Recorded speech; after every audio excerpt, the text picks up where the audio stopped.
হযরত উসমান গনি রাদিয়াল্লাহু তাআলা আনহু কবরের সামনে যখন দাঁড়িয়ে যেতেন, এত রোনাজারি করতেন, এত কান্দন করতেন, কাঁদতে কাঁদতে কাঁদতে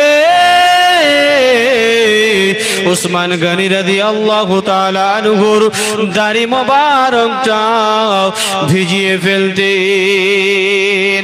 ও ভাইজানেরা, শুধু তাই নয়, উসমান গনি রাদিয়াল্লাহু তাআলা আনহু কাঁদতে কাঁদতে কাঁদতে নিজের জুব্বা মোবারকটা তিনি ভিজিয়ে ফেলতেন। ও সাথী সঙ্গীরা জিজ্ঞাসা করতে লাগলেন, ও ভাই উসমান, কি খবর, কি ব্যাপার ভাই তোমার? বলে কেন? আল্লাহর রাসূলের দরবারে যখন বসো, আল্লাহ রাসূল জান্নাতের কথা বলে, জাহান্নামের বর্ণনা করে।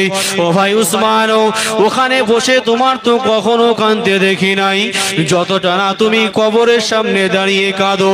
আল্লাহর রাসূল, আল্লাহর হাবিব জাহান্নামের বর্ণনা শোনান, জান্নাতের বর্ণনা শোনান। ও ভাই উসমান, তুমি তো আল্লাহর রাসূলের দরবারে বসেই এতটা রোনাজারি করো না যতটা না তুমি ওই কবরের সামনে দাঁড়িয়ে কাঁদো। কি কারণ, কি ব্যাপার বলো।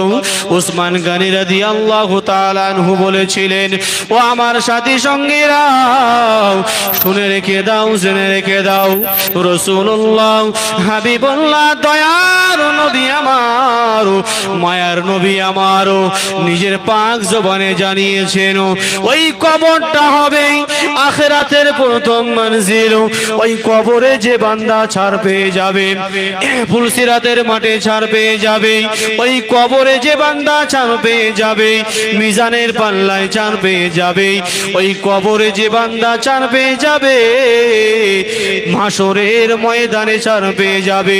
ওই বান্দা যদি কবরে ধরা পড়ে, এমন করে সমস্ত ঘাটিতে ধরা পড়ে যাবে। আমি উসমান এই কথা মনে করে কবরের সামনে দাঁড়িয়ে এত কাঁদে। হযরতে ওমর ফারুক রাদিয়াল্লাহু তাআলা আনহু তাহাজ্জুদের নামাজ পড়ে আল্লাহর দরবারে হাত তুলে রোনাজারি করতেন, আল্লাহর কাছে হাত তুলে ফরিয়াদ করতেন, ও রব্বুল আলামিন, আল্লাহ পাক, আমি ওমর আমাকে ইনসান না বানিয়ে, আমি ওমর আমাকে মানুষ না বানিয়ে ওই মক্কার জমিনের যদি মরুভূমির ঘাস করে ফাটাতে, ওই মক্কার জমির পশুরাও আমাকে ভক্ষণ করে ফেলতো, আমাকে খেয়ে ফেলতো, আমি ওমর কাল কিয়ামতের ময়দানে হিসাব দিতে হতো না। জোরে হবে না সুবহানাল্লাহ। আল্লাহর হাবিব তিনবার সালাম দেওয়ার পরে ওই ঘর থেকে যখন কোনো উত্তর এলো না, আল্লাহর নবী মনে মনে করলেন, মনে হয় এটা কোনো বিপদের আশঙ্কা।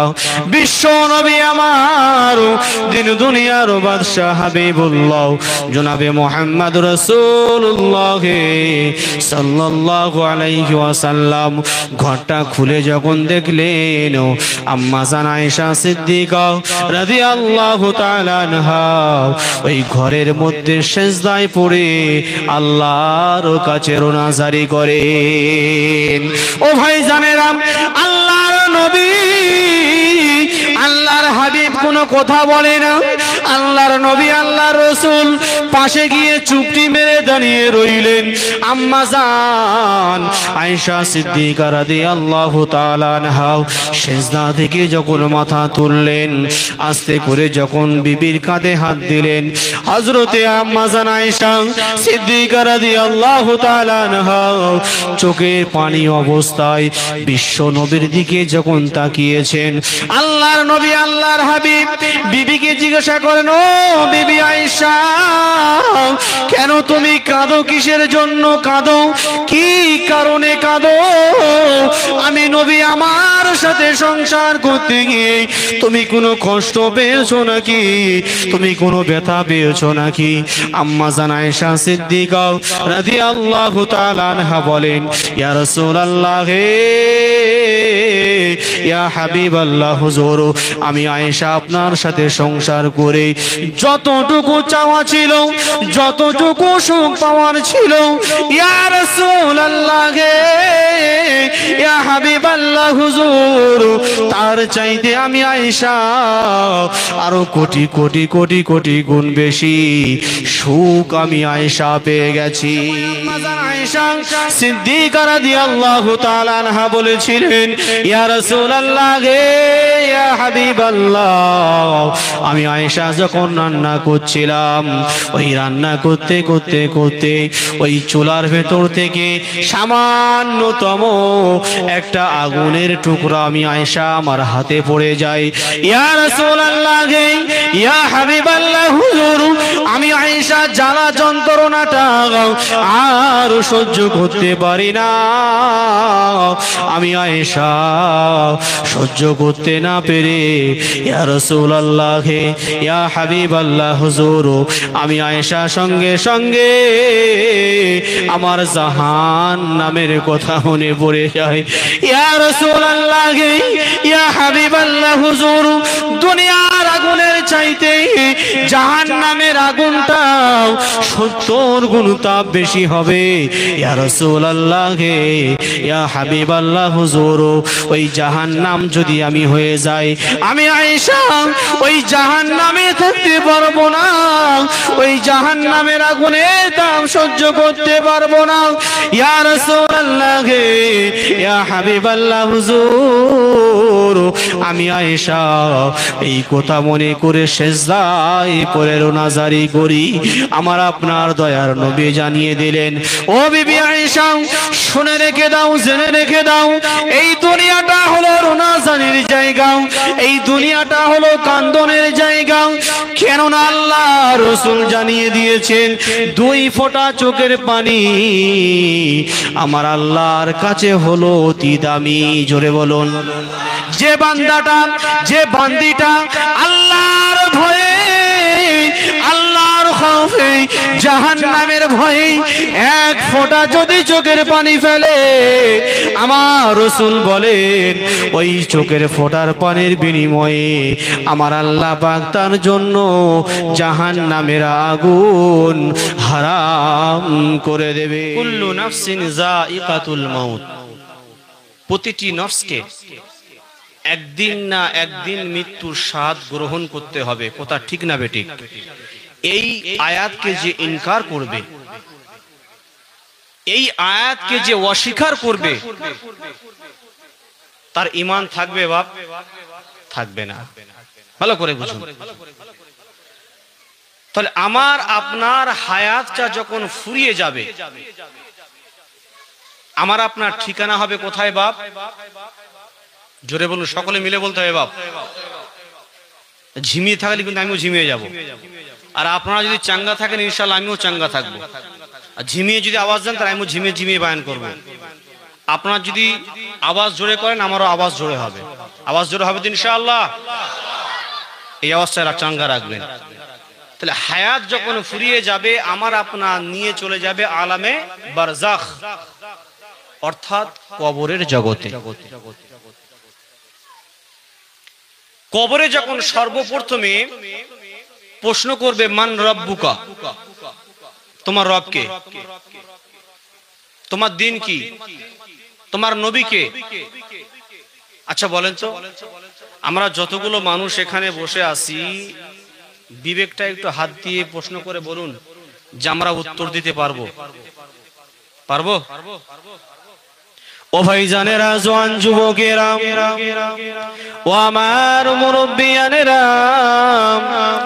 বাবারা, শুনে রেখে দিন, জেনে রেখে দিন, আল্লাহর রাসূল, আল্লাহর হাবিব জানিয়ে দেন, দুনিয়ার জমিনে যার সাথে যার মহব্বত রাখবে, কাল কিয়ামতের ময়দানে আমি রাসূলুল্লাহ জানিয়ে দিলাম, আমি হাবিবুল্লাহ জানিয়ে দিলাম, আল্লাহ পাক তার সাথে তার হাসর নাসর করাবে।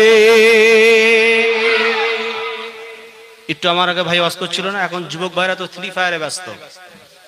রাত 12টা, 1টা, 2টো, 2:30, বাপরে বাপ। কথা যদি ভুল বলি বলবেন আমাকে। আপনাদের এখানে কি কন্ডিশন জানি না, আমাদের 24 পরগনা কথা বলছি। রাস্তার ধারে দেখা যায় রাত 12টা, 1টা, 1:30টা ওই মারমার শব্দ। আচ্ছা বলেন তো, ওই যুবকটা যে রাত 12টা 1টা পর্যন্ত ওই যে মোবাইলে টাইমটা নষ্ট করলো, আচ্ছা ওটা আখিরাতে কোনো কাজে আসবে? আসবে? আসবে না। ওই টাইমটা যদি কোনো একটা ইসলামিক শরিয়াত পন্থে জায়েজ মোতাবেক কোনো কাজে লাগায়, ওই জায়গাটা আমার আপনার জন্য কাজে আসবে কিনা? ও ভাইজানেরা, ভুল আমাকে বুঝবেন না। কাল কিয়ামতের ময়দানে আজকে আমি আপনি এখানে বসে কোরআন হাদিস শুনছি কিনা বলেন? কথা কয় না? এই জায়গাটা কাল কিয়ামতের ময়দানে আমার আপনার জন্য সাক্ষী দেবেন। জোরে বলুন।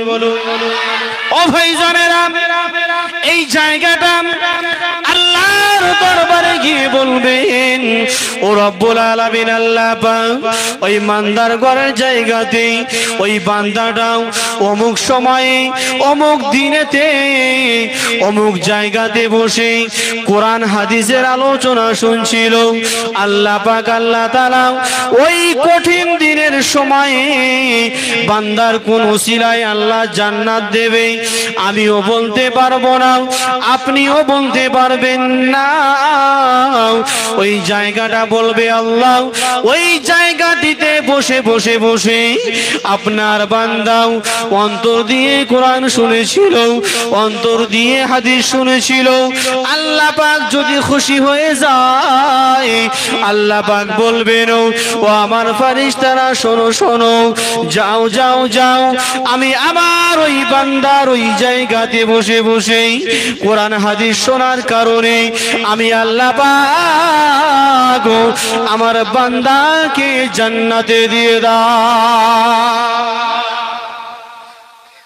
আপনারা বলেন, এই জায়গাতে বসার তাহলে এই জায়গাটায় বসে আমার আপনার ফায়দা আছে কিনা? জোরে বলুন। জামানার মুর্শিদ আল্লামা সুফি মুফতি আজান গাছি রহমাতুল্লাহ আলাইহির দরবারে কম বেশি আপনারা সকলে গিয়েছেন, জাননি?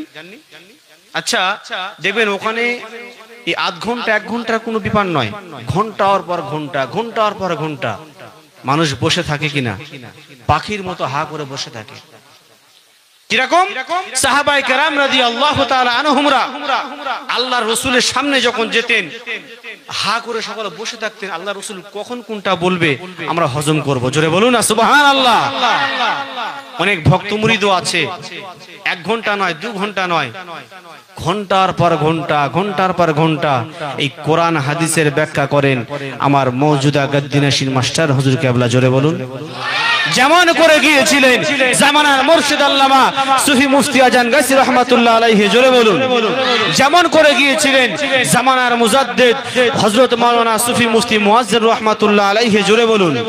যেমন করে গিয়েছিলেন আফিসি রহমাতুল্লাহ আলাইহি, যেমন করে গিয়েছিলেন হযরত মাওলানা সুফি মুফতি সাবুল সিঙ্গাপুরি রহমাতুল্লাহ আলাইহি। জোরে হবে না সুবহানাল্লাহ। একটা মানুষ চুঁ চা করার ক্ষমতা নেই। কেন? জামানার মুর্শিদ চিন্তা করেছেন যে আল্লাহর রাসূলের জামানায় তো সাহাবায়ে কেরামরা কখন দিন হচ্ছে কখন সন্ধ্যা হচ্ছে তাদের কোনো খেয়াল থাকতো না। নামাজের সময় নামাজ পড়তো আর আল্লাহর রাসূলের কাছে বসে চাতক পাখির মতো তাকিয়ে থাকতো। জোরে বলুন। এখনো বর্তমান জামানায় অনেক ভক্ত মুরিদও আছে, সেখানে ঘন্টার পর ঘন্টা বসে যায়, টাইম কখন পার হয়ে যায় সে নিজেও বুঝতে পারে না। জোরে বলুন না সুবহানাল্লাহ। আমার ভাইরা, যে কথা বলতে চাইছিলাম, তাহলে আমার আপনার হায়াতটা যখন শেষ হয়ে যাবে আমার আপনার নিয়ে যাবে কোথায়? সকলে মিলে বলুন কোথায়? কবরে। আচ্ছা একটা প্রশ্ন রাখি এবার, আপনি যে আপনার সন্তানের জন্য, আপনার বিবির জন্য দিন রাত টাকা উপার্জন করেছেন, আচ্ছা আপনি মারা যাবার পরে আপনি আপনার বিবিকে বলে যাবেন যে বিবি আজকে তো তোমার জন্য কত আল্লাহর হুকুমকে অমান্য করলাম, কোনটা হালাল কোনটা হারাম ঠিক করলাম না, সমান করে চললাম, এত সুন্দর বিল্ডিং বালাখানা গড়ে তুললাম, তো আমি মরে যাওয়ার পরে ওই দুতলার এক কোণে আমাকে কবরটা দিস। দেবে বলে মনে হয়? জোরে বলুন। গিন্নি তখন কি বলবে জানেন?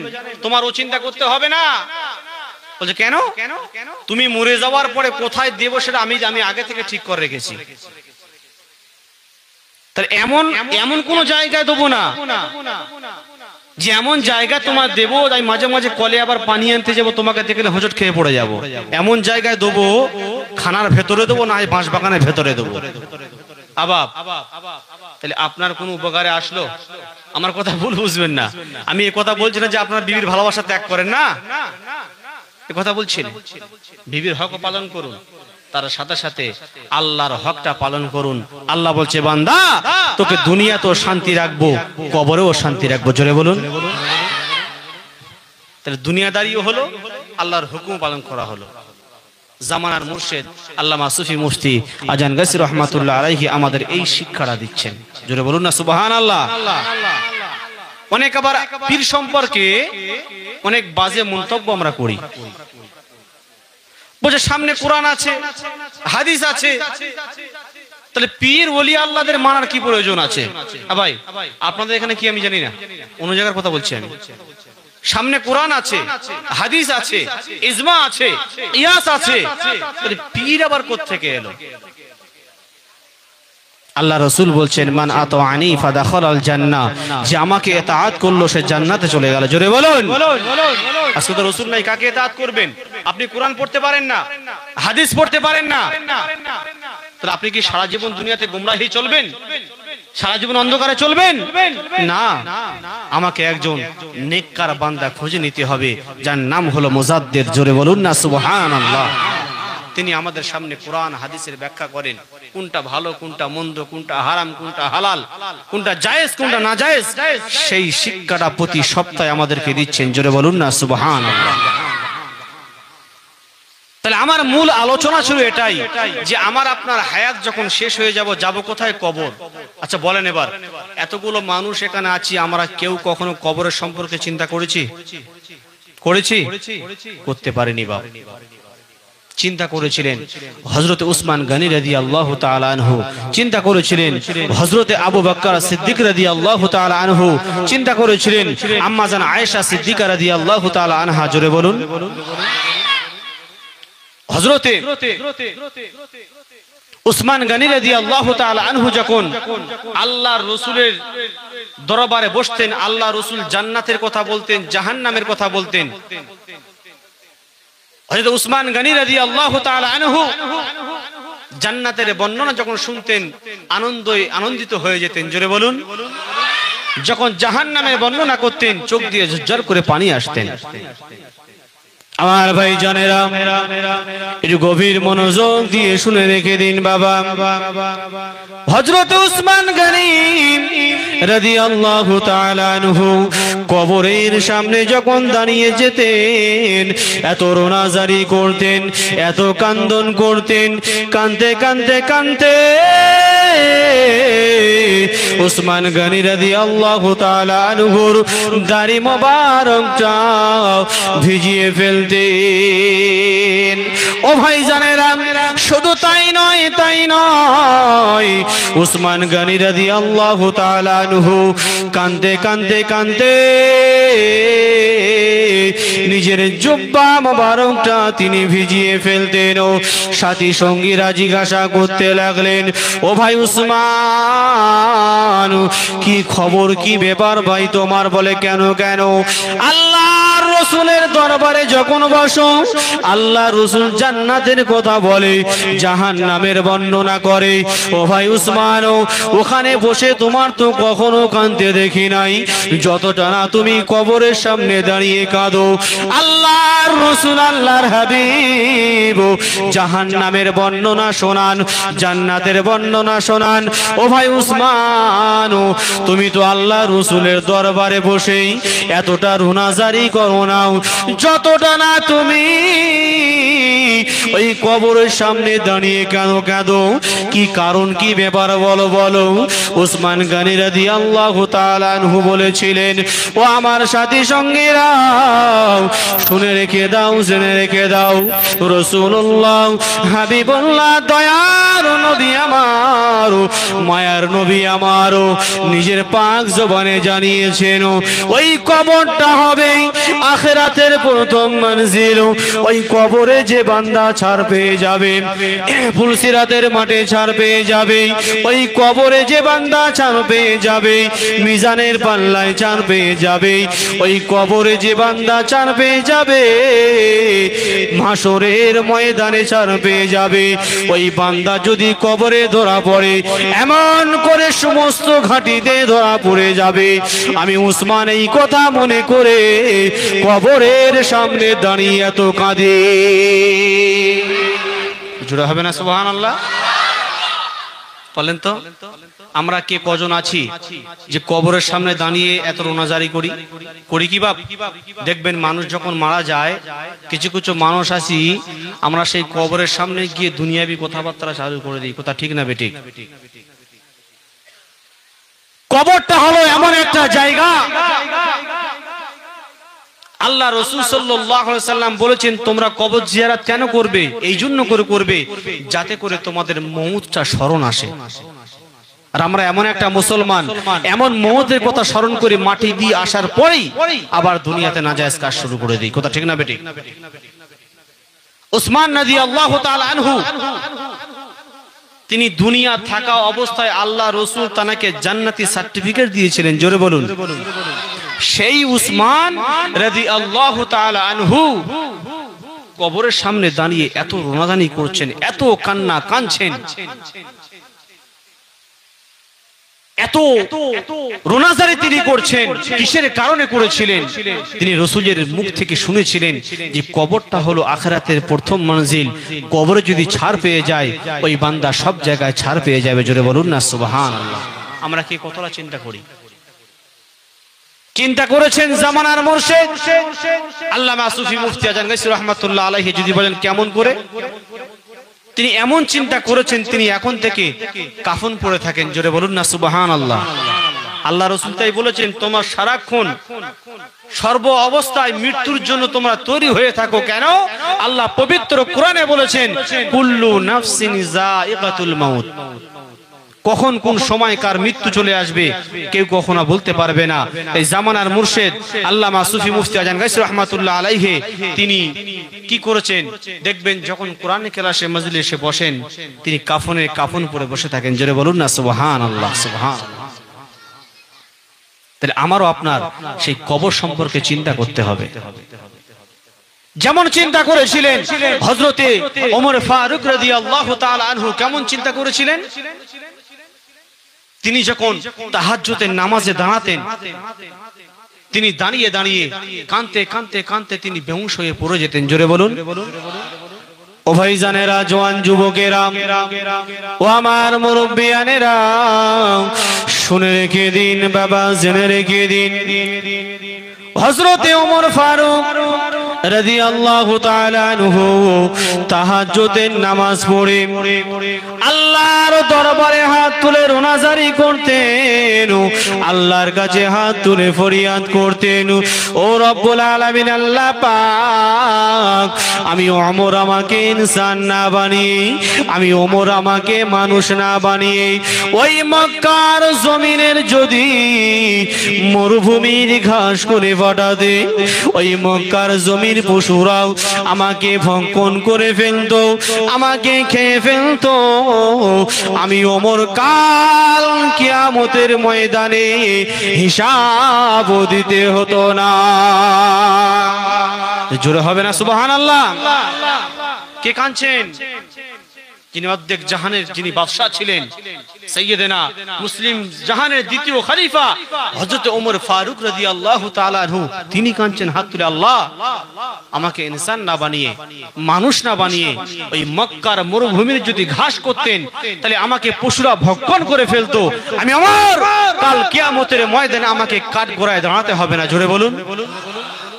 মুসলিম জাহানের প্রথম খলিফা হযরতে আবু বকর সিদ্দিক রাদিয়াল্লাহু তাআলা আনহু তিনি যখন তাহাজ্জুদের নামাজে দাঁড়াতেন এই কবরের আযাবের চিন্তায় ভয়ে তিনি কাঁদতে কাঁদতে তার চোখ দিয়ে অশ্রু ঝরতে ঝরতে চোখের কোণায় ঘা হয়ে যেতেন। জোরে বলুন না সুবহানাল্লাহ। কোথায় যাবেন আপনি? আপনি কোথায়? অনেক আমরা বলি যে এখন তো জওয়ান বয়স আছে, একটু বয়স হোক পরে দেখা যাবে। ভাই, আপনি বৃদ্ধা অবস্থায় পৌঁছাবেন তার কোনো গ্যারান্টি আছে? কোনো গ্যারান্টি নাই। সেই জন্য করে আমাকে এখন থেকে তৈরি হতে হবে যে কবরে আমার আপনার যেতে হবে। কথা ঠিক না বেটি? আর কবরে যখন যাব, নেককার বান্দা যখন হবে, আল্লাহ বলবে যাও আমার এই বান্দার কবরটা জান্নাতের বাগান বানিয়ে দাও। জোরে বলুন না সুবহানাল্লাহ। আমরা কে কখন চিন্তা করি আর আমরা বলি আল্লাহ যে হালাতে রেখেছো হালাতকে একটু পাল্টে দাও, একটু দেখবো। আর সাহাবায়ে কেরাম রাদিয়াল্লাহু তাআলা আনহুমরা চিন্তা করে গিয়েছিলেন যে আল্লাহ আমি কবরে কেমন করে ছাড় পাবো। জোরে হবে না সুবহানাল্লাহ? চিন্তা করেছিলেন আম্মা জান আয়েশা সিদ্দিকা রাদিয়াল্লাহু তাআলা আনহা। তিনি কি করলেন? এক সময় ঘরের সমস্ত দরজা জানলাগুলো বন্ধ করে দিলেন, নামাজের পাটিয়াটা পেতে তিনি সেজদায় পড়ে আল্লাহর কাছে কাঁদছেন। জোরে বলুন। কি দরকার ছিল কান্নার তাদের? কি কারণ ছিল তাদের? যিনি কিনা খোদ আল্লাহর রাসূল সাল্লাল্লাহু তাআলা আলাইহি ওয়াসাল্লামের স্ত্রী বিবি, তিনি কোনো গুনাহ করেননি, কোনো অপরাধ করেননি, কোনো অন্যায় করেননি। ঘরের জানলা দরজাগুলো সব বন্ধ করে দিয়ে তিনি কি করছেন? নামাজের পাটি ফেলে সেজদায় পড়ে বাচ্চা মানুষের মতো চিৎকার মেরে কাঁদছেন। একবার চিৎকার দিয়ে বলি সুবহানাল্লাহ। আল্লাহ রাসূল সাল্লাল্লাহু আলাইহি ওয়াসাল্লাম তিনি কি করছেন? খানায়ে কাবা শরীফে নামাজ আদায় করে টুকটুক টুকটুক করে আম্মা জান আয়েশা সিদ্দিকা রাদিয়াল্লাহু তাআলা আনহার ঘরের দিকে রওনা দিয়েছেন। আমার ভাইজানেরা, আল্লাহর রাসূল আল্লাহর হাবিব গুটি গুটি গুটি গুটি পায়ে আম্মা জান আয়েশা সিদ্দিকা রাদিয়াল্লাহু তাআলা আনহার ঘরে যখন আসলেন, ঘরের সামনে দাঁড়িয়ে আল্লাহর নবী আল্লাহর হাবিব সালাম দিলেন, আসসালামু আলাইকুম। ঘর থেকে কোনো উত্তর আসে না। আল্লাহর নবী আল্লাহর হাবিব দ্বিতীয়বার সালাম দিলেন, কোনো উত্তর এলো না। আল্লাহর নবী বিশ্ব নবী আমার দিন দুনিয়ার বাদশা তৃতীয়বার যখন সালাম দিলেন, ঘর থেকে কোনো উত্তর এলো না। ও ভাইজানেরা, এখানে আমার আপনার কিছু শিক্ষার করণীয় আছে। কোথায় যাচ্ছেন? জোরে বলুন। কোথায় যাচ্ছেন? নিজের স্ত্রীর ঘরে সালামের কি প্রয়োজন আছে? ইসলাম কারে বলে দেখুন। আল্লাহর নবী বলে গেছেন, দুনিয়ার মানুষেরা শুনে রেখে দাও, যখন তোমরা কোনো কারো ঘরে প্রবেশ করতে যাবে সর্বপ্রথমে সালাম পেশ করো। ওই ঘর থেকে যদি কোনো আওয়াজ আসে, ওই ঘর থেকে যদি কোনো উত্তর আসে, যখন প্রবেশের কথা বলবে ঘরে প্রবেশ করবে। আজকে মানি আমরা? ও ভাইজানেরা, আল্লাহর নবী আল্লাহর হাবিব তিনবার সালাম দেওয়ার পরে ওই ঘর থেকে যখন কোনো উত্তর এলো না, আল্লাহর নবী মনে মনে করলেন, মনে হয় এটা কোনো বিপদের আশঙ্কা। বিশ্ব নবী আমার দিন দুনিয়ার বাদশা হাবিবুল্লাহ জনাবে মুহাম্মদ রাসূলুল্লাহ সাল্লাল্লাহু আলাইহি ওয়াসাল্লাম ঘরটা খুলে যখন দেখলেন, আম্মা জান আয়েশা সিদ্দিকা রাদিয়াল্লাহু তাআলা আনহা ওই ঘরের মধ্যে সেজদায় পড়ে আল্লাহর কাছে রোনাজারি করেন। ও ভাইজানেরা, আল্লাহর নবী আল্লাহর হাবিব কোনো কথা বলে না। আল্লাহর নবী আল্লাহর রাসূল পাশে গিয়ে চুপটি মেরে দাঁড়িয়ে রইলেন। আম্মা জান আয়েশা সিদ্দিকা রাদিয়াল্লাহু তাআলা আনহা সেজদা থেকে যখন মাথা তুললেন, আস্তে করে যখন বিবির কাঁধে হাত দিলেন, হযরতে আম্মা জান আয়েশা সিদ্দিকা রাদিয়াল্লাহু তাআলা আনহা চোখের পানি অবস্থায় বিশ্ব নবীর দিকে যখন তাকিয়েছেন, আল্লাহর নবী আল্লাহর হাবিব বিবিকে জিজ্ঞাসা করেন, ও বিবি আয়েশা কেন তুমি কাঁদো, কিসের জন্য কাঁদো, কি কারণে কাঁদো? আমি নবী আমার সাথে সংসার করতে গিয়ে তুমি কোনো কষ্ট পেয়েছো নাকি, তুমি কোনো ব্যথা পেয়েছো নাকি? আম্মা জান আয়েশা সিদ্দিকা রাদিয়াল্লাহু তাআলা আনহা বলেন, ইয়া রাসূলুল্লাহ হে ইয়া হাবিবাল্লাহ হুজুর, আমি আয়েশা আপনার সাথে সংসার করে যতটুকু চাওয়া ছিল, যতটুকু সুখ পাওয়ার ছিল, ইয়া রাসূলুল্লাহ হে ইয়া হাবিবাল্লাহ হুজুর, তার চাইতে আমি আয়েশা আরো কোটি কোটি কোটি কোটি গুণ বেশি সুখ আমি আয়েশা পেয়ে গেছি। জোরে বলতে পারলেন না সুবহানাল্লাহ? আচ্ছা বলেন তো, আমার আপনার ঘরের স্ত্রী এইটা স্বীকার করে? কথা বলে না? স্বীকার করে? যত সোনা গহনা হিরো মুক্ত কাঞ্চন যা এনে দেন না কেন, কি দিয়েছো তুমি আমার, কি দিয়েছো তুমি আমার? এই কারণেই তো আল্লাহ রাসূল বলেছেন নারীরা হবে বেশি বেশি জাহান্নামী। আমরা সকলে জানি যে আজকে মাসটা চলছে কি মাস বাপ? রজব মাস। এই রজব মাসে 26শে দিবাগত রাত্রে আমার রাসূলকে মিরাজে নিয়ে গিয়েছিলেন কিনা? জোরে বলুন। নিয়ে গিয়েছিলেন। তো সেখানে যাওয়ার পরে আল্লাহ পাক যখন জান্নাত দেখালেন, যখন জান্নাত দেখালেন, আল্লাহ রাসূল খুশি হয়ে গেলেন। জোরে বলুন না সুবহানাল্লাহ। যখন জাহান্নামে নিয়ে গেছেন, দেখছেন যে নারীরা সবথেকে বেশি বেশি জাহান্নামী। কারা? নারীরা। ফেরেশতাকে জিজ্ঞেস করেন, ফেরেশতা কি ব্যাপার? বলছে ইয়া রাসূলুল্লাহ, এরা দুনিয়ার জমিনে মাথায় কাপড় দিত না আর স্বামীকে প্রাধান্য দিত না, যার কারণে নারীরা হবে বেশি জাহান্নামী। আমার আওয়াজটা যে সমস্ত মা বোনদের কানে যাচ্ছে, মা আমার বোন আপনাদের অনুরোধ করে বলে যাব, স্বামীকে প্রাধান্য দেবেন, স্বামীকে সম্মান করবেন, স্বামীকে ইজ্জত করবেন। স্বামী খুশি তো আল্লাহ খুশি। জোরে বলুন। কেন? আপনি বাপ মা ভাই বোন সব ত্যাগ করে আপনি শুধু এখানে আছেন স্বামীর মুখের দিকে তাকিয়ে, আর সেই স্বামীকে সম্মান না করার কারণে আপনি আপনার জাহান্নাম আপনি কিনে নিচ্ছেন, অটোমেটিক আপনি জাহান্নামে চলে যাবেন। সেজন্য করে মা বোনদেরকে বলবো, স্বামীর সামনে যখন কথা বলবেন ভদ্রতার সাথে কথা বলবেন। তো আল্লাহ রাসূল যখন বললেন যে এতগুলো নারী বেশি বেশি জাহান্নামে কেন, বলছে ইয়া রাসূলুল্লাহ, এরা দুনিয়াতে স্বামীকে প্রাধান্য দিত না, এরা স্বামীকে সম্মান দিত না, আর মাথায় এরা কাপড় দিয়ে ঘুরে বেড়াতো না। ইয়া রাসূলুল্লাহ, এই কারণে আজকে নারীরা বেশি বেশি জাহান্নামী।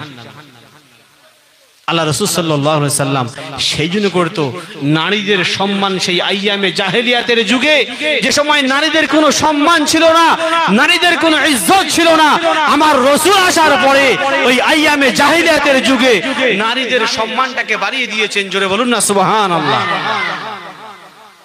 স্বামীদের সম্মান করবেন, ইজ্জত করবেন। আমার বলার উদ্দেশ্য হলো এটাই যে আম্মা জান আয়েশা সিদ্দিকা রাদিয়াল্লাহু তাআলা আনহা যখন মাথা তুললেন, আল্লাহ রাসূল জিজ্ঞাসা করেন যে বিবি তুমি কাঁদছো কেন? তুমি কি আমার কোনো ব্যবহারে কষ্ট পেয়েছো? আমার সংসারে কষ্ট পেয়েছো? বলছি ইয়া রাসূলুল্লাহ, না, আমি যতটা সুখ পাওয়ার আমি এর থেকে কোটি কোটি গুণ বেশি পেয়েছি। জোরে বলুন। আমার আপনার ঘরে বিবিরা কিন্তু কোনদিন স্বীকার করবে না। যতই আপনি দেন অস্বীকারই করবে, না শুকরিয়া আদায় করবে, জীবনে শুকরিয়া আদায় করবে না। ও ভাই জানেরা, একটু গভীর মনোযোগ দিয়ে শুনে রেখে দিন বাবা। আল্লাহর নবী আল্লাহর হাবিব জিজ্ঞাসা করেন, বিবি আয়েশা তবে তুমি কেন কাঁদো? কিসের কারণে তুমি কাঁদো? কি কারণে তুমি কান্নাজারি করো? ও ভাই জানেরা, ওই সময় আম্মা জান আয়েশা সিদ্দিকা রাদিয়াল্লাহু তাআলা আনহা বলেছিলেন, ইয়া রাসূলুল্লাহ হে ইয়া হাবিবাল্লাহ, আমি আয়েশা যখন রান্না করছিলাম, ওই রান্না করতে করতে করতে ওই চুলা চুলার ভেতর থেকে সামান্যতম একটা আগুনের টুকরা আমি আয়েশা আমার হাতে পড়ে যায়। ইয়া রাসূলুল্লাহ, ইয়া হাবিবাল্লাহ, হুজুর আমি আয়েশা জ্বালা যন্ত্রণাটা আর সহ্য করতে পারি না। আমি আয়েশা সহ্য করতে না পেরে ইয়া রাসূলুল্লাহ, ইয়া হাবিবাল্লাহ, হুজুর আমি আয়েশা সঙ্গে সঙ্গে আমার জাহান্নামের কথা মনে পড়ে যায়। ইয়া রাসূলুল্লাহ, ইয়া হাবিবাল্লাহ, হুজুর দুনিয়ার আগুনের চাইতে জাহান্নামের আগুনটা 70 গুণ তাপ বেশি হবে। ইয়া রাসূলুল্লাহ, ইয়া হাবিবাল্লাহ, হুজুর ওই জাহান্নাম যদি আমি হয়ে যাই, আমি আয়েশা ওই জাহান্নামে থাকতে পারবো না, ওই জাহান্নামের আগুনের তাপ সহ্য করতে পারবো না। ইয়া রাসূলুল্লাহ, ইয়া হাবিবাল্লাহ, হুজুর আমি আয়েশা এই কথা মনে করে সিজদায় পড়ে রোনাজারি করি। আমার আপনার দয়ার নবী জানিয়ে দিলেন, ও বিবি আয়েশা শুনে রেখে দাও, জেনে রেখে দাও, এই দুনিয়াটা হলো রোনাজারির জায়গা, এই দুনিয়াটা হলো কান্দনের জায়গা। কেননা আল্লাহ রাসূল জানিয়ে দিয়েছেন 2 ফোঁটা চোখের পানি আমার আল্লাহর কাছে হলো অতি দামি। জোরে বলুন, যে বান্দাটা, যে বান্দিটা আল্লাহর ভয়ে, আল্লাহর খৌফে, জাহান্নামের ভয়ে 1 ফোঁটা যদি চোখের পানি ফেলে, আমার রাসূল বলেন ওই চোখের ফোঁটার পানির বিনিময়ে আমার আল্লাহ পাক তার জন্য জাহান্নামের আগুন হারাম করে দেবেন। ও ভাইরা, প্রশ্ন থাকলো এই জায়গাটায়, বলেন তো আমার আপনার বাড়ির মা বোনেরা রান্না করে কিনা? জোরে বলুন, কথা কয় না? আমার বাড়ির মা বোনেরা, আমার আপনার বিবিরা, তানারাও রান্না করেন, তানাদের কি আগুনের ছোঁয়া কথা মনে পড়ে না? দুনিয়াতে এরা স্বামীর সেবা যত্ন করে, দুনিয়াতে সন্তানের ভালোবাসে, দুনিয়ার সব হক আদায় করে, যখন নামাজ পড়ার কথা বলবেন ওদের মুখটা বেঁকে যায়। কথা ভুল বললাম নাকি? আমি এখানকার বদনাম করব না, আপনাদের এখানকার মা বোনেরা আলহামদুলিল্লাহ অতি ভালো। তবে আমাদের 24 পরগনার কথা বলি, যখন মা বোনদের নামাজ পড়ার কথা বলা হয়, মা সাহেব ওই চ্যাপ্টারটা বন্ধ করো, অন্য জায়গায় যাও। ও ভাই জানেরা, তাহার কারণে জামানার মুর্শিদ আল্লামা সুফি মুফতি আজান গাজী রহমাতুল্লাহ আলাইহি তিনি সর্বপ্রথম ডাক দিয়েছেন, বাবারা বিনা কাজায় 5 ওয়াক্ত নামাজ পড়ো। আমার ভাইরা, এই জন্য করে তিনি বললেন, তিনি কোরআন শরীফ রিসার্চ করেছিলেন। আল্লাহ পাক পবিত্র কোরআনে 1 জায়গাতে নয়, 2 জায়গাতে নয়, আল্লাহ পাক 82টি জায়গায় ওয়াকিমুস সালাত ওয়া আতুজ যাকাত, বান্দা তোমরা নামাজ কায়েম করো, যাকাত প্রদান করো। ও ভাই জানেরা, আল্লাহ পাক খোদ কোরআন শরীফের মধ্যে 1-2 জায়গাতে নয়, 82টি জায়গাতে আমার আল্লাহ পাক নামাজের কথা বলেছেন। এই জামানার মুর্শিদ সর্বপ্রথম ডাক দিয়েছেন, ইন্নাস সালাতা কানাত আলাল মুমিনিনা কিতাবাম মাওকুতা। আল্লাহ পাক বলেন, নিশ্চয়ই আমি আল্লাহ পাক, আল্লাহ তাআলা মুসলমানদের উপরে আমি আল্লাহ পাক 5 ওয়াক্ত নামাজ ফরজ করে দিয়েছি। জোরে বলুন। ও ভাই জানেরা, আমরা ওলি আল্লাহ সম্পর্কে অনেক বাজে মন্তব্য করি। জামানার মুজাদ্দিদ কোরআনটাকে রিসার্চ করলেন, কি পেলেন? তিনি চুলে ধরলেন, আল্লাহ পাক পবিত্র কোরআনে বলেছেন, ইন্নাস সালাতা তানহা আনিল ফাহশাই ওয়াল মুনকার। নিশ্চয়ই নামাজ হলো এমন একটা ইবাদত, নিশ্চয়ই নামাজ হলো এমন একটা বস্তু, মানুষের সমস্ত অন্যায় কাজ থেকে এই নামাজ তাকে বিরত রেখে দেয়। জামানার মুর্শিদ চিন্তা করলেন, দুনিয়ার জমিনেতে যদি সর্বপ্রথমে মানুষের কাছে নামাজের দাওয়াতটা দেওয়া যায়, ও ভাই জানেরা, তিনি দুনিয়ার কোন নেতা মন্ত্রীকে ফলো করি না, নাই, তিনি ফলো করেছেন আমার আপনার রসুলের পথকে। জোরে বলুন ও ভাই জানেরা, বলেন তো আল্লাহর রসুল আল্লাহর হাবিবকে তীর টানার কিনা সামনে কোনো গোনা ছিল না, পিছনে কোনো গোনা ছিল না, বিনা কারণে বিনা অপরাধে ওই সিহামে আবু তালিবে 3.5 বছর জেল খাটিয়েছিল। উদাহরণ শুধু একটাই, উদাহরণ শুধু একটাই, বিনা অপরাধে আমার নবীকে জেল খাটিয়েছিলেন। অবিশ্বাসীদের জ্বালা শুরু হয়ে গেল। মুহাম্মদ সাল্লাল্লাহু আলাইহি ওয়াসাল্লাম যে কাজ শুরু করে দিল, আমাদের বাপ দাদার ধর্মকে শেষ করে দেবে। না না না না, মুহাম্মদকে আটকাতে হবে। ও ভাই জানেরা, মানুষেরা চিন্তা করলো যে মুহাম্মদ সাল্লাল্লাহু আলাইহি ওয়াসাল্লাম এত সৎবান ছিলেন, এত আখলাক চরিত্র ভালো ছিলেন, জীবনে কখনো মিথ্যে কথা বলে না, যিনি কিনা আমানত ছিলেন, আমানতদার ছিলেন। কি কারণে ওই শিশু মুহাম্মদকে আটকে রাখা হলো? মানুষ গবেষণা শুরু করে দিল, রেজাল্ট বার হয়ে চলে এলো যে মুহাম্মদ সাল্লাল্লাহু আলাইহি ওয়াসাল্লাম ওই অন্ধকার মানুষগুলোকে নিয়ে আলোর দিশা দেখায়। আজকে দুনিয়ার জমিনে যত মুজাদ্দিদ আসুক না কেন, যত আল্লাহর আউলিয়া বান্দা আসুক না কেন, ভালো কাজে যখন নিয়ে যাবে, ওই আবু জেহেলের মতো কিরুত চালা চামটা আছে কিনা বলেন? কথা কয় না। ও ভাই জানেরা, জামানার মুর্শিদ চিন্তা করেছেন এই নামাজটা যদি মানুষের কাছে আগে পৌঁছে দিই, মানুষ যদি নামাজটাকে আপন করে নেয় কোরআন মোতাবেক, আল্লাহ পাক পবিত্র কোরআনে বলেছেন ইন্নাস সালাতা তানহা আনিল ফাহশাই ওয়াল মুনকার, নিশ্চয়ই নামাজ মানুষের অশ্লীল কাজ থেকে, অন্যায় কাজ থেকে এই নামাজ তাকে দূরে রেখে দেয়। জোরে বলো।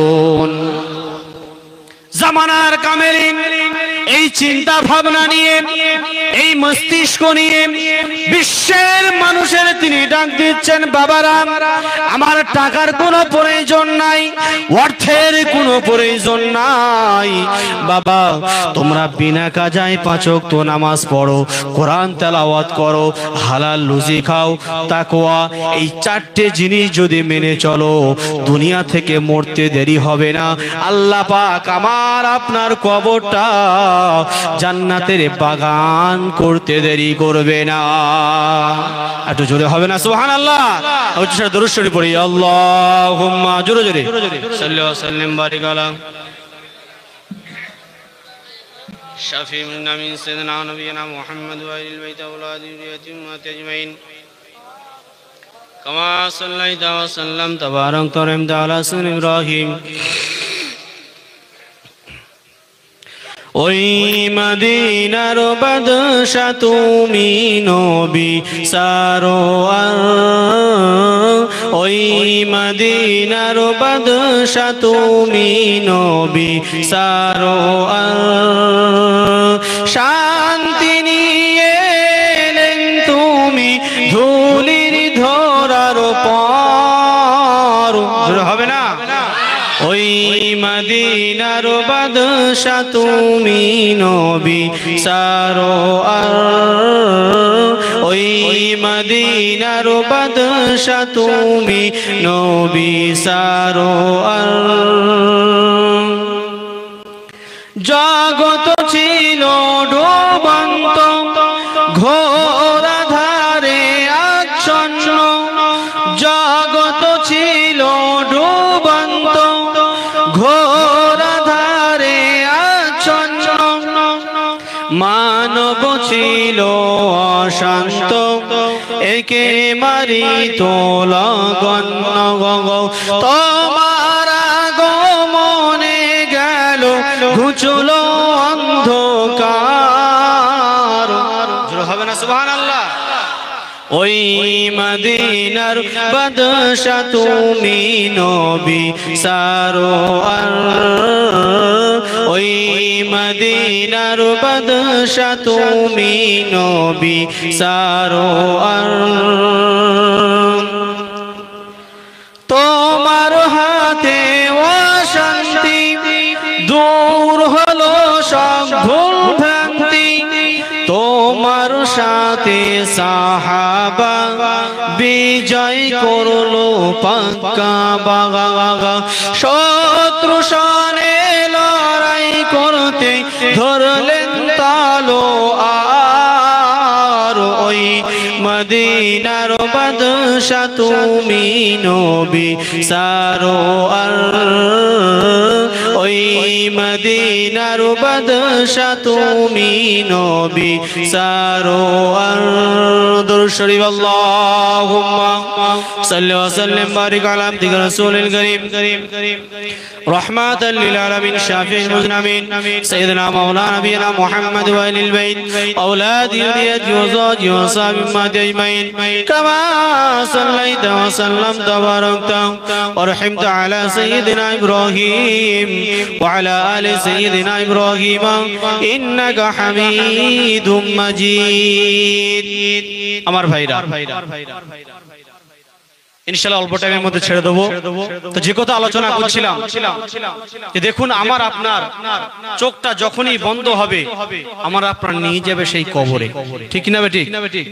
আর কবরে যখন যাব নেককার বান্দা যদি হয় আল্লাহ বলবে বান্দা তোর কবরটা আমি জান্নাতের বাগান বানিয়ে দেবো, জোরে বলুন। আর বদকার যদি হয় দুনিয়াতে নামাজ যদি না পড়ি আল্লাহর হুকুম রাসূলের তরিকা যদি না মানি ওই কবরে কিন্তু একটা আযাবের ফেরেশতা দেবে। কি বললাম বাপ? আযাবের ফেরেশতা। যা চোখ থাকবে অন্ধ, চোখ থাকবে অন্ধ, কান থাকবে কালা, চোখে দেখতেও পাবে না কানে শুনতেও পাবে না। আমার ভাইজানেরা আমার আপনার আমলটা যদি ঠিক থাকে, আমার আপনার নামাজ যদি ঠিক থাকে, আল্লাহর হুকুম মেনে যদি চলি, রাসূলের তরিকা মেনে যদি চলি, আল্লাহ পাক ডাক দিয়ে বলবেন ও আমার মালায়েকা ফেরেশতারা শোনো শোনো শোনো শোনো আমার ওই বান্দার কবরটা জান্নাতের বাগান বানিয়ে দাও। ও ভাইজানেরা নামাজ যদি না পড়ি আল্লাহর হুকুম মেনে যদি না চলি ওই কবরের মধ্যে একটা আযাবের ফেরেশতা দেবে, ওই চোখে দেখতে পাবে না কানেও শুনতে পাবে না, হাতে একটা হাতুড়ি দেওয়া হবে। হাদিস পাকের মধ্যে পাওয়া যায় ওই মানুষটা যখন ওই আযাবের ফেরেশতাটা যখন আমার আপনার যখন কবরে আঘাত করবে হাদিস পাকের মধ্যে বর্ণিত পাওয়া যায় ওই হাতুড়িটা নিয়ে যদি দুনিয়ার কোন জায়গাতে আঘাত করে, দুনিয়ার কোন পাহাড়ে যদি আঘাত করে ওই পাহাড়টা রিজা রিজা হয়ে যাবে, চুরমার হয়ে যাবে, চিহ্ন পাওয়া যাবে না। ও ভাইজানেরা বলুন তো ওই সংকীর্ণ জায়গাতে 3.5 হাত কবরেতে ওই আঘাত যদি করে কোথায় যাবে? আমার ভাইজানেরা আমি আপনি চিৎকার মেরে কাঁদবো, দেখতে পাবে নাকি? চোখে তো দেখতে পাবে না। যত কান্না করি না কেন, যত আওয়াজ করি না কেন, আমার চোখের পানিও দেখতে পাবে না, আমার আওয়াজটা কানে শুনতে পাবে না।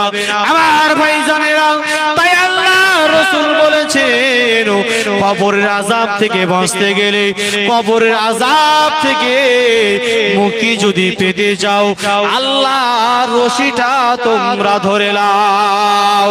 এই দুনিয়ার জমিনে আল্লাহর রশিটা কেমন করে ধরতে হয় জামানার কামেলিনরা ওই রাস্তাটা আমাদের দেখিয়ে দেয়। জোরে হবে না সুবহানাল্লাহ? এই আল্লাহর রশিটা কেমন করে শক্ত করে ধরতে হবে সেই নিয়ম পন্থা বিধি বিধান জামানার পীর জামানার মুর্শিদ আজকে আমাদের সেই জায়গাটা দেখিয়ে দিচ্ছেন। জোরে বলুন না সুবহানাল্লাহ। আমার ভাইরা হাক্কানি দরবার হলো এমন একটা দরবার যেখানে আপনি যাবেন কোনো টাকা পয়সার গল্প চলবে না, সেখানে শুধু চলবে পীর আর মুরিদের কি করে আমার মুরিদকে আমি জান্নাতের পথ দেখাবো। জোরে বলুন। রাসূলের যে কাজটা ছিল, যে রাসূল সারাটা জীবন উম্মতের জন্য নিজের জীবনটা কুরবান করেছে, নিজের যৌবনটা কুরবান করে দিয়েছেন, নিজের জিন্দেগিটা শেষ করে দিয়েছেন, নিজের ছেলের জন্য নয়, মেয়ের জন্য নয়, বিবির জন্য নয়, উম্মতি মুহাম্মাদীর জন্য। জোরে বলুন। যদি ভুল বলি আমাকে ধরেন। আজকে জামানার মুর্শিদ আল্লামা আজান গাছী রহমাতুল্লাহ আলাইহি তিনি রাজা বাদশার সন্তান ছিলেন, কথা ঠিক না বেটি? সম্পদ কম ছিল না, কেন তিনি সম্পদ ছাড়লেন, কেন ত্যাগ করলেন? তিনি চিন্তা করেছেন আমার আল্লাহর রশিটা ধরে কি করে আখিরি জামানায় এই গুনাহগারদের সঠিক পথটা দেখাবো। জোরে বলুন, একটু জোরে হবে না সুবহানাল্লাহ? ভাইরা সেজন্য করে সকলকে হাতে না ধরে পায়ে ধরে বলে যাব, যা করেছি অন্যায় করে ফেলেছি তওবা করো। আল্লাহ তওবার দরজা এখন পর্যন্ত খুলে রেখে দিয়েছে আমাদের জন্য। তওবা করে ফিরে আসুন, ইনশাআল্লাহ আল্লাহ আমার আপনার গুনাহ maaf করবে। করবে কি করবে না? তওবাকারীকে আমার আল্লাহ সবথেকে বেশি পছন্দ করে। জোরে বলুন। আর তওবা এমন ভাবে করতে হবে যেন আমি যে অন্যায় কাজটার বিষয়ে তওবা করলাম ওই কাজটা করা তো দূরের কথা, আমার অন্তরের উপর খেয়ালটা যেন না জাগে। এর নাম হলো তওবা। তওবা করুন, ফিরে আসুন, ইনশাআল্লাহ আল্লাহ চোখ খুলে দেবে, আল্লাহ হেদায়েত দিয়ে দেবে। জোরে বলুন সুবহানাল্লাহ। সেনে করে সর্বশেষ কথা বলবো, আল্লাহ পাক যে পবিত্র কোরআনে বলেছেন ইয়া আইয়ুহাল্লাযীনা আমানুত্তাকুল্লাহা ওয়া কুনু মা'আস সাদিকিন। হে আমার বিশ্বাসী বান্দাগণ, আমি আল্লাহ তোমরা আমাকে ভয় করো, ওয়া কুনু মা'আস সাদিকিন, এবং আমার সত্যবাদীদের সঙ্গ লাভ করো। এর তাফসীর অনেক দূরে চলে যাবে। বুখারী শরীফের মধ্যে পাওয়া যায় সত্যবাদী বলতে কারা? আল্লাহ রাসূল বলেছেন সত্য, আল্লাহ পাক বলেছেন সত্যবাদী হলো তারা যারা আমার নফল ইবাদতের মাধ্যমে আমার নৈকট্য হাসিল করে নিয়েছে। জোরে বলুন। মানিয়ে বলছি না বাপ? আমার নফল ইবাদতের মাধ্যমে আমার নৈকট্য হাসিল করে নিয়েছে, ওই বান্দা তখন আমারও হয়ে যায়, আমি তখন আমার বান্দার হয়ে যাই। জোরে হবে না? আমার বান্দা যে প্রার্থনাটা আমার কাছে করে, যে সাহায্যটা আমার কাছে চায়, আমি আল্লাহ সেটা কবুল করে নিই। জোরে বলুন না সুবহানাল্লাহ। সেজন্য করে সকলকে বলবো, জামানার মুর্শিদ আল্লামা সুফি মুফতি আজান গাছী রহমাতুল্লাহ আলাইহি আমাদের যে চারটে স্টেশন দিয়েছেন, বিনা কাজায় 5 ওয়াক্ত নামাজ, হালাল রুজি, কোরআন তেলাওয়াত, তাকওয়া, ইনশাআল্লাহ এই চারটে জিনিস যদি আপনি মানতে পারেন, আপনি দুনিয়াতেও শান্তি পাবেন, কবরেও শান্তি পাবেন, হাসরের ময়দানেও শান্তি পাবেন। জোরে বলুন। সকলে মেনে চলবো ইনশাআল্লাহ, সকলে চলবো ইনশাআল্লাহ। আল্লাহ পাক আমাদের প্রত্যেককে শোনার চাইতে বেশি বেশি করে আমল করার তৌফিক দান করেন। সকলে বলি আল্লাহুম্মা আমিন। আর সকলে চিৎকার দিয়ে বলি আল্লাহুম্মা আমিন। ওয়া আখিরু দাওয়ানা আলহামদুলিল্লাহি রাব্বিল আলামিন। ধন্য আজ মোরা ধন্য, বাগমারি তোমারি জন্য। আর শেষ টাইমে জুড়তে বলি সুবহানাল্লাহ। ধন্য আজ মোরা ধন্য, বাগমারি তোমারি জন্য। ধন্য আজ মোরা ধন্য, বাগমারি তোমারি জন্য। তোমার মাঝে মুর্শিদ আমার, তোমার মাঝে মুর্শিদ আমার, শুয়ে ও জিনিও তো বন্য। ধন্য আজ মোরা ধন্য, বাগমারি তোমারি জন্য। ধন্য আজ মোরা ধন্য, বাগমারি তোমারি জন্য। মুজাদ্দিদে জামান তুমি, আওলাদে রাসূল। মুজাদ্দিদে জামান তুমি, আওলাদে রাসূল। যাহার ছোঁয়াতে সেই বাগমারি লাখো ঘরের ফুল। ধন্য আজ মোরা ধন্য, বাগমারি তোমারি জন্য। ধন্য আজ মোরা ধন্য, বাগমারি তোমারি জন্য। মুজাদ্দিদে জামান তুমি, আওলাদে রাসূল। মুজাদ্দিদে জামান তুমি, আওলাদে রাসূল। ধন্য আজ মোরা ধন্য, বাগমারি তোমারি জন্য। ধন্য আজ মোরা ধন্য, বাগমারি তোমারই জন্য। জোরে হবে না সুবহানাল্লাহ? একটু জোরে হবে না সুবহানাল্লাহ? আল্লাহ পাক আমাদের প্রত্যেককে শোনার চাইতে বেশি বেশি করে আমল করার তৌফিক দান করুক। সকলে পড়ি আল্লাহুম্মা আমিন। ওয়া আখিরু দাওয়ানা আলহামদুলিল্লাহি রাব্বিল আলামিন।